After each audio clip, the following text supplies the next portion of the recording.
ndagusuhuje ngo ikaze kuri Bomba 250 nanone. Mu kinyarwanda baravuga ngo so nta kwanga kwita nabi, ariko niyo ataba so ukwise izina wese ashobora kukwita icyo yirahira, cyangwa se izina ry'ibigwi imbere y'abanzi be yumva ari byiza, ariko we bikazasigara bikugiraho ingaruka cyangwa bikazagira ingaruka ku bana bawe mu binyejana byinshi biri imbere. Niba waragiye mu mashuri yo ku cyumweru ku ikanisa wakuriyemo cyangwa mu misa za mu gitondo, wumvisha ibyigisho byinshi birimo izina Abafilisitiya. Byanze bikunze uzi inkuru za Dawidi wari umushumba wishe Goliyati. Nubwo Palestina y'uyu munsi ituwemo n'abantu batandukanye burundu n'Abafilisitiya bo muri Bibiliya mu myaka 2600 ishize, yewe n'Abayahudi bari muri Isirayeli ya none, ushaka wavuga ko rwose nta hantu na hamwe bahuriye n'Abayisirayeli Dawidi yabereye umwami, kuko nta kintu na kimwe kibyemeza. Nubwo Abarabu bari batuye muri Palestina ejo bundi mu kinyejana cya 20, ari Abarabu bakomoka kuri Ishimayeli wo kwa Hagari, mukeba wa Sara nyina wa Isaka, w'Abayahudi bakomokaho. Ariko izina Palestina ubwaryo ni ikigeragezo ku baturage bahatuye uyu munsi. Wenda ukunda kumva Abazayoni bavuga ko nta kintu cyitwa Palestina kibaho, ariko ntibavuga impamvu. Reka mu kiganiro cy'uyu munsi nkubwira impamvu Isirayeli yanga izina Palestina. Izina Palestina ryonyine turifashisha inkuru zo mu byanditswe muri Bibiliya, ubundi nkubwira impamvu Abayahudi b'Abashikenazi uyu munsi bakora ibishoboka byose kugira ngo mu burasirazuba bwo hagati ntihabeho igihugu cyitwa Palestina. Njye nitwa Matare, ngo haye ikaze kuri Bomba 250.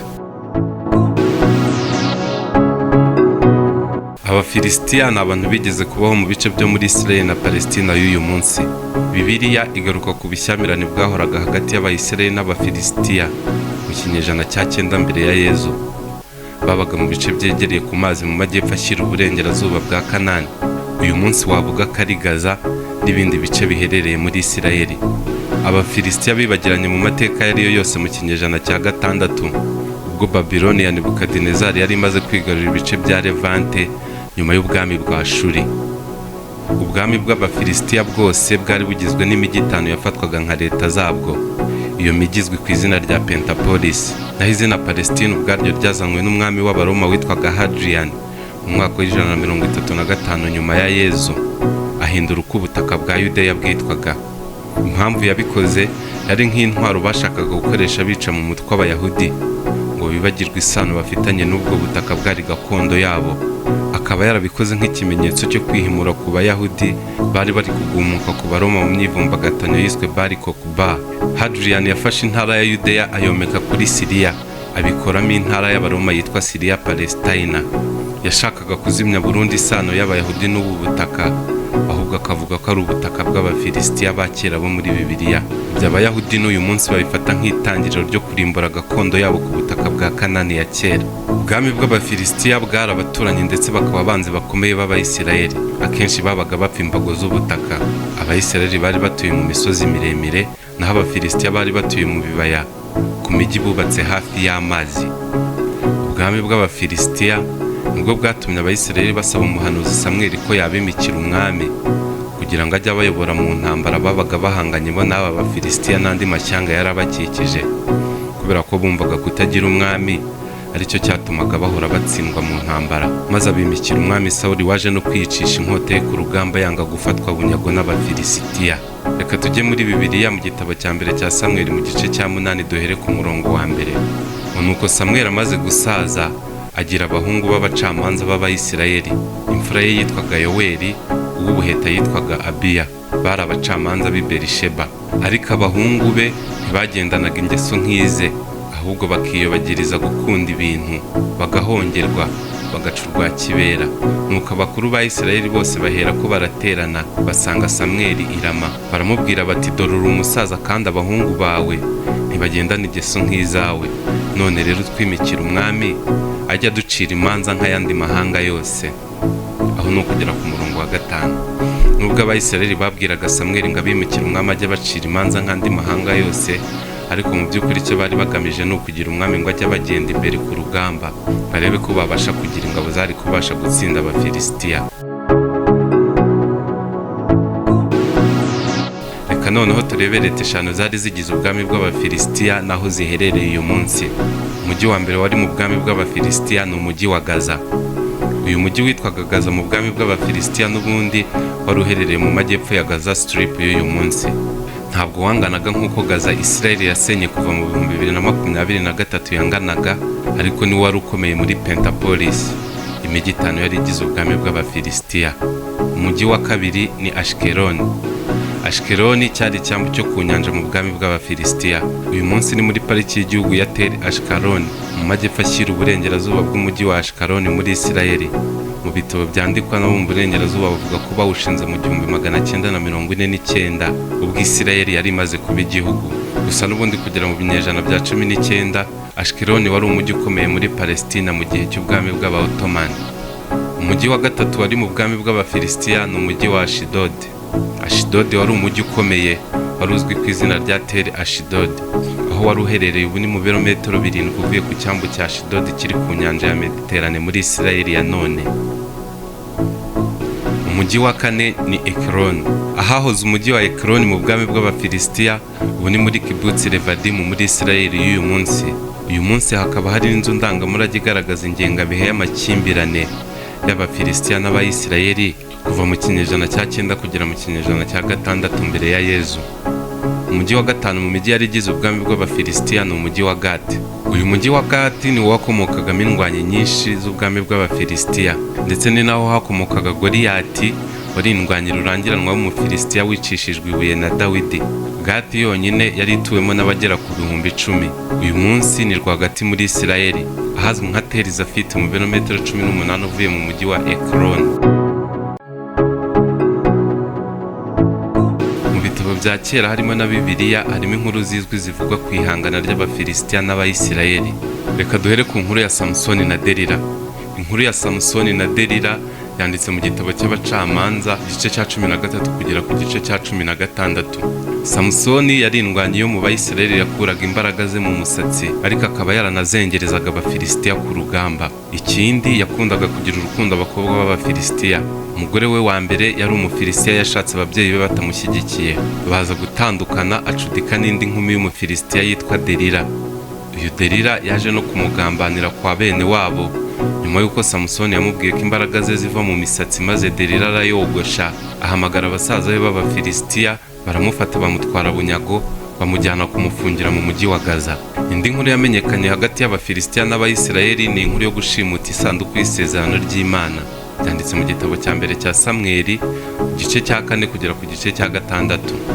Mu rugamba rwiswe intambara ya Apeki cyangwa se ya Afeki, Abafilisitiya batsinze Abayisirayeli ruhenu banabatwara isanduku y'isezerano ry'Imana bayijyana muri leta ya Ashdod, bayitura ikigirwamana cyabo Dagoni nk'ikimenyetso cy'intsinzi ku rugamba.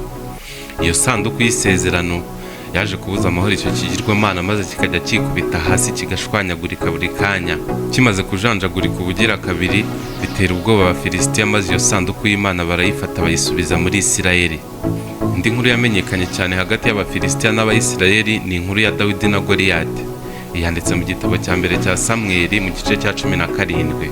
Ubwo ingabo z'Abayisirayeli n'Abafilisitiya bari bahanganye mu kibaya cya Ela, hari indwanyi yari ikigabo kinini cyitwaga Goliyati. Umwe twabonye wakomokaga mu mujyi wa Gati wabagamo indwanyi zari zishinzwe kurinda ubusugire bw'ubwami bw'Abafilisitiya. Uyu Goliyati yari amaze iminsi 40 abaga ingabo z'Abayisirayeli. Dawidi yarasanzwe ari umwana muto w'umushumba wo kwa Jese, yajyaga ku rugamba gusa agemuriye bakuru be bari mu ngabo z'umwami Sawuli. Agezeyo yasanze Goliyati ari kunnyega Abayisirayeli bose n'Imana yabo, nuko yiyemeza kurwana nawe. Umwami Sawuli yabanje gushidikanya kuri Dawidi, avuga ko batajyana umwana ku rugamba, ariko ako gasore kitwaga Dawidi kamwibutsa ko kajyaga kica intare n'amadobi iyo zabaga zije kurya intama mu mukumbi wa se. Nuko barabyemera. Dawidi ngafata amabuye 5 afatamo n'umugozi awubangamo umuhumetso, nuko ngarazunguza irya mbere arikubita cya kigabo mu gahanga kikubita hasi, ingabo z'Abafilisitiya nazo zikwira imishwaro. Indi nkuru ya 5 yamenyekanye kandi iteza urwango hagati y'Abafilisitiya n'Abayisirayeli ni urupfu rw'umwami Sawuli. Rwo rwanditse mu gitabo cya mbere cya Samweli mu gice cya 31. Abafilisitiya bari bamaze ingabo z'Abayisirayeli ku musozi wa Gilibowa. maze Sawuli abonye umuhungu we Jonatani umupfiriye imbere ku rugamba nawe asumbirijwe yakomeretse bikabije, arambika inkota y'ubugi bureba hejuru ayikubitamo maze iramwahuranyaho kugira ngo afatwe bunyago n'Abafilisitiya. Ibya Sawuli birangirira aho ngaho, ari nabwo Dawidi yaje kwima ingoma. Dawidi amaze kwima ingoma, ubwami bw'Abafilisitiya yarabutsinze burundu ku buryo butongeye kuba ikibazo gikomeye ku Bayisirayeli. Abanyepalestina b'uyu munsi, usibye izina Palestina ryavuye kuri Filistine bikozwe n'ubwami bw'Abaroma, ndetse n'umujyi wa Gaza n'uyu munsi ugihari wari uri mu bwami bw'Abafilisitiya ba kera, ntaho abaturage batuye Palestina n'abaturiye Gaza bahuriye n'Abafilisitiya. Nyuma y'uko umwami Sawuli apfuye, Dawidi akima ingoma muri Isirayeli, Abafilisitiya yarabatsinze burundu. Abari basigaye bagiye bivanga mu yandi moko y'abantu bo mu burasirazuba bwo hagati, cyane cyane ku bwa Babuloni ya Nebukadinezari.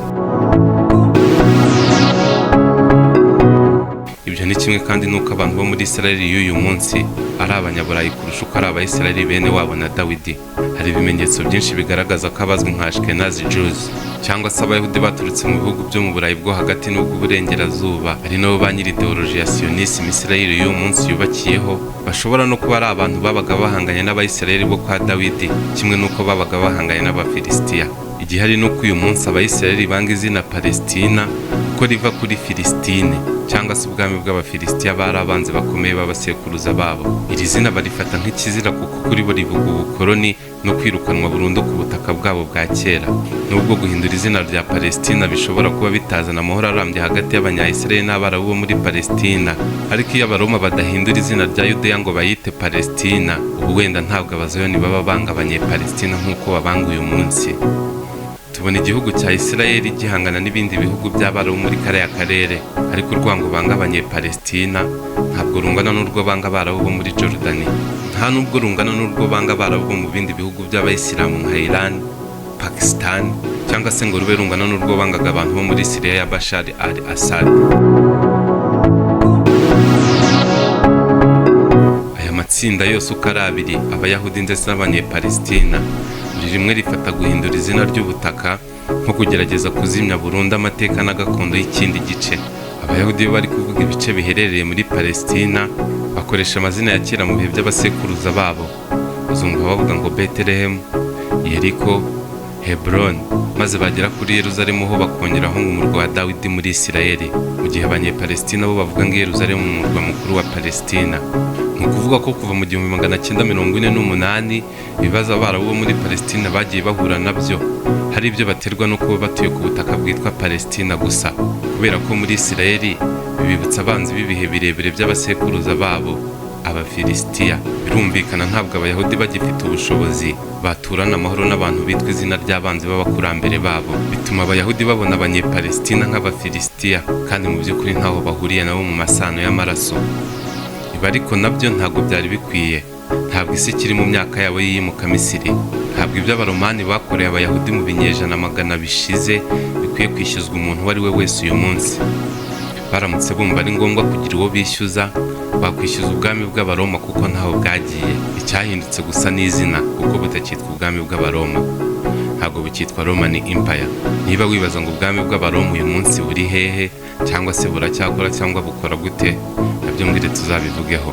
Nizere ko wasobanukiwe impamvu Abanyayisirayeli bataba bashaka gutorana n'igihugu cyitwa Palestina, kubera ko kibibutsa ubwami bw'Abafilisitiya bari abanzi bahoraho b'igihugu cyabo cya Isirayeli. Reka ikiganiro ngicukiriza ahangaha. Ibiganiro byacu wabikunze wabisangiza abandi, ugakora subscribe kuri Bomba 250 kugira ngo tujye tubana mu buzima bwa buri munsi. Njye nitwa Matari, Imana y'u Rwanda ibane nawe.